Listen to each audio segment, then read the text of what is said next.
Tensions between the U.S. and Iran continue, and joining us from Los Angeles is our foreign affairs expert, Lisa Daftari.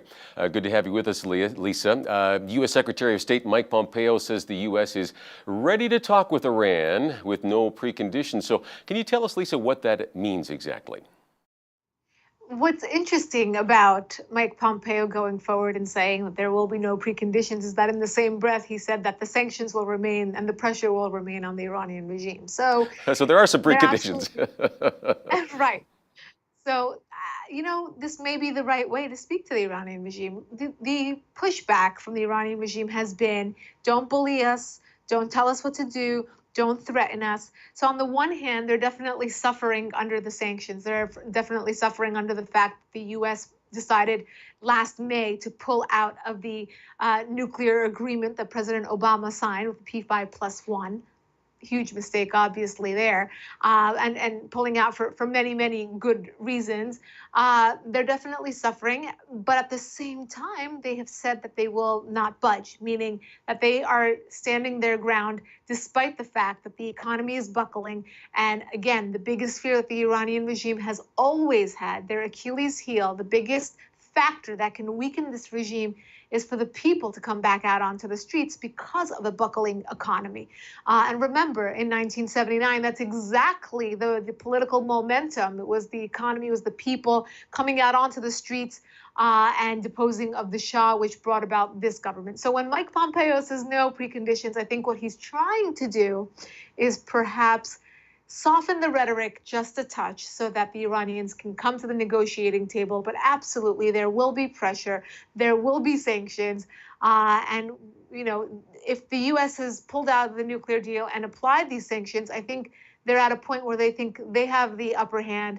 They have this point of leverage regarding foreign policy vis-a-vis Iran, and they can use that leverage to get a better deal, if any deal at all. Okay. Yeah, I mean, they've got to save some face at home politically as well, right? In the midst of all this, that's going to be a part to play. And Iran's president is saying, as you mentioned, we don't want to be bullied. They want to be showed some respect. I mean, I guess what would that look like? I mean, for Iran, what would they consider to be respectful, talk, I guess? I think, Paul, you hit the nail on the head by saying that this is, saving face at home. This is that same muscle flexing, saber rattling that we've seen from the Iranian regime. Look, this is a regime that has gotten by and gotten stronger because of two things.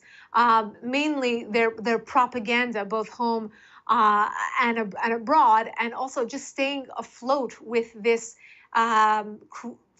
faux creation of nationalism, meaning every time that they're at a point in the road where they think that they may be perceived as weak, they will rally people around the flag in some way or another. So in the early 80s, they got involved in the Iran-Iraq war. Later on, Israel became the little Satan and the U.S. became the big Satan. So you saw, segments of the population, and usually the lower socioeconomic brackets that could be bought out, would be burning Israeli and U.S. flags on the streets. Why? Because that was what brought people back to that feeling of patriotism, that feeling of nationalism. So that's what the regime will attempt to do now. Look all big and strong and huff and puff and say, you're not going to bully us. We're not going to let the United States speak to us that way. We're going to stand up for ourselves in the hopes of, as you said, creating this momentum back at home, despite the fact that the sanctions are now being blamed on the government. Usually, this is an interesting fact, and I'll just take one more second to clarify this. Usually what the government would do is use this propaganda to say, look at the U.S., look what they're doing to us. They're putting sanctions on the poor people of Iran. But the people of Iran have matured and have become very wise in their perception of what's going on. They understand that they're watching their government put money into Syria and into Hezbollah and into Hamas and into Yemen and into Iraq, and the list goes on, and while the people at home are suffering. So I think the people of Iran are not going to be so easily fooled this time around. Now, the UN's atomic watchdog is saying about Iran that they remain in compliance with the terms of their 2015 nuclear deal, but they raised some red flags about the increased centrifuge activity. Now, can we actually trust the UN's opinion on this, or are there some other intelligence sources out there that may see things differently on Iran's nuclear activity? Well, maybe the UN will want to reward the Iranian regime by giving them a position, oh, let's say on the Women's Human Rights Commission. Oh, wait, they already do that. Yeah, I They give know. these positions to actors like the Iranian regime, like Saudi Arabia. It's a joke at the UN. And the fact that at a time like this, where there is some sort of, as I said, leverage or pressure on a regime that needs to be tamed for the sake of the entire world community, especially the Middle East, and the exporting of terrorism, you would think that they would play along. Uh, the UN. You said this up in your intro. It's awful that the UN occupies all of that wonderful real estate in New York, in the United States. That the U.S. still gives a lot of money, and some of that was cut under President Obama and under Ambassador Nikki Haley, who's since left the UN. But um, you know, uh, we still give so much money to the UN, and for them to make such assessments, it's a joke. And you think they'd spend their time focusing on real issues instead of forgiving bad actors like they often do. Yeah, I mean, I think Iran has, basically had a track record here over the years that, they aren't to be trusted easily, for sure. So, hey, well, let's switch gears here to the U.S.-Mexico border situation there. Where are we at with Trump's threats to put a 5% tariff on Mexican goods until they do something about the illegal immigration? Where's that headed? I think Trump's message to Mexico and to the naysayers here at home is enough is enough. We've had 25 years. This is Trump's latest tweet about this, right before he was going to sit down with representatives from Mexico to talk about the border, is that words are just words. We need actions, and we've had 25 years of this. So if you were going to do something about it, you would have done something about it. I think what Trump's attempting to do here is to create that urgency and say this is not just our problem, meaning the United States, but that it's a problem for Mexico. And if you follow that equation, it's a problem for Canada as well, right? So once we have a border issue in North America, it will continue to travel upwards. And this is a problem for everyone. Sovereign states need borders, and we need a system of controlling those who come into the United States, just like we need one for Canada, for Mexico, et cetera. So I think Trump is trying to set the precedent here. He's saying, look, we'd love to work with Mexico. You are our southern neighbor. We are, on great terms, but if you're not going to comply, if you're not going to help us out with this crisis at the border, we will put those tariffs on very vital items, and that's going to affect everyone. It's going to affect the economy here in the United States. It's going to affect Mexico, and of course, it's going to affect Canada because we are all tied together in our economic treaties. So, Yeah, because the new NAFTA agreement, right? I mean, this is going to delay that likely, right? So how well is this playing with U.S. voters, those affected economically by this? oh, I think everyone is waiting to see both what will happen with Mexico and what will happen with China. Tariffs are a very touchy subject and a very nuanced subject here at home. I think, in the United States, people are looking, those who support Trump are saying, if he can fix these issues economically, that means, because we have an actual healthy economy that is only fluctuated by reports and news coming out of both China and Mexico, meaning tariffs. It's affecting the housing market, it's affecting mortgage rates, it's affecting stocks, of course.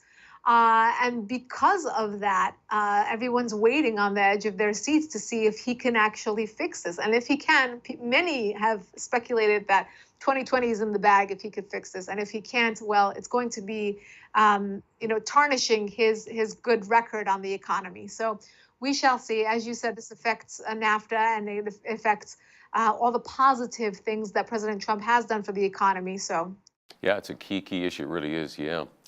Well, over in the Middle East, Trump has his hand in there as well. Of course, he's got a proposal that he'd like to see succeed there. And Secretary of State Mike Pompeo apparently recently talked with Jewish leaders on this. Can you give us an update on what happened there?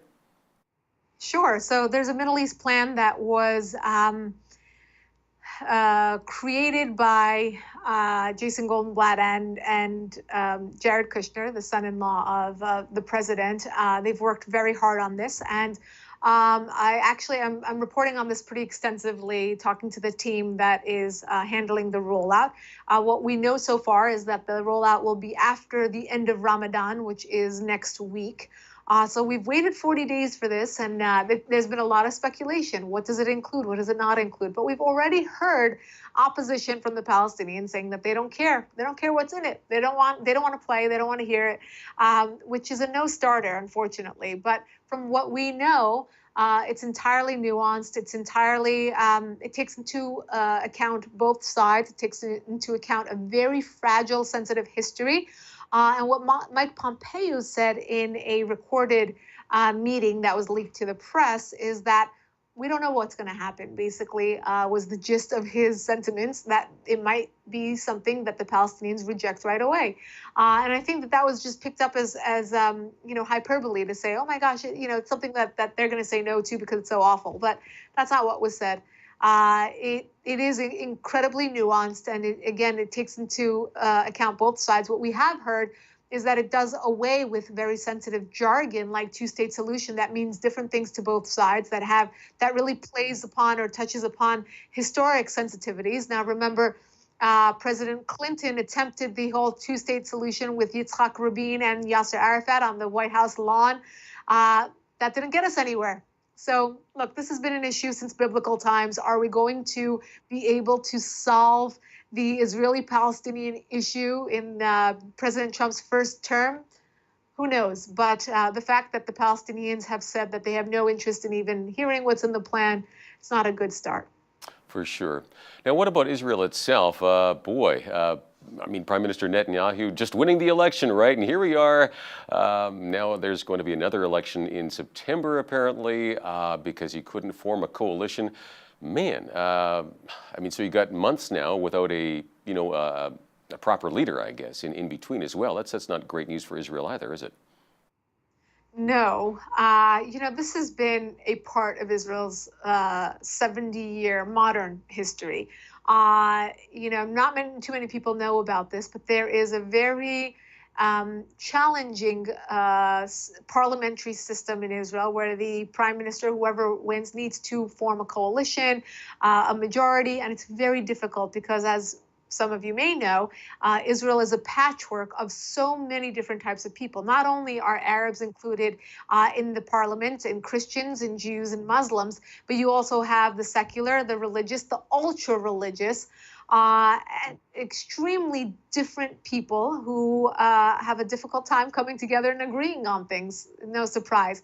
So because of that, Bibi Netanyahu's first challenge and obstacle was to win this election, which he did. But now he wasn't able to form this coalition. Look, it weakens. Israel actually has a very similar situation to the U.S. right now because they have someone in power who keeps getting elected because of his strength, but he's not someone that people necessarily like and want to go to lunch with the way that many people feel about President Trump. But he is someone who's kept the country safe. He's someone that many people respect. He has a military background, etc. So, that's where they're at. And as you said, in the interim, it's not a good thing for the country. Okay, so this is a for sure thing. This is September. There's going to be an election. And now, at the end of this election, what if they get back to where they are right now? Same thing. Benjamin Netanyahu wins, can't form a coalition. Do they do it over and over again? Like where does this go? They have in the past. It's a very, very rocky system. But what you do hope is that in the interim, between now and September, Bibi Netanyahu can win over people to come over to his side, meaning they can find some sort of concession, they can make deals, they can make compromises. Let's hope that does happen. Yeah, it's going to be a busy time between now and September for sure. Okay, well, we're running out of time here. As always, really appreciate your insight into things. Thank you, Lisa. My pleasure.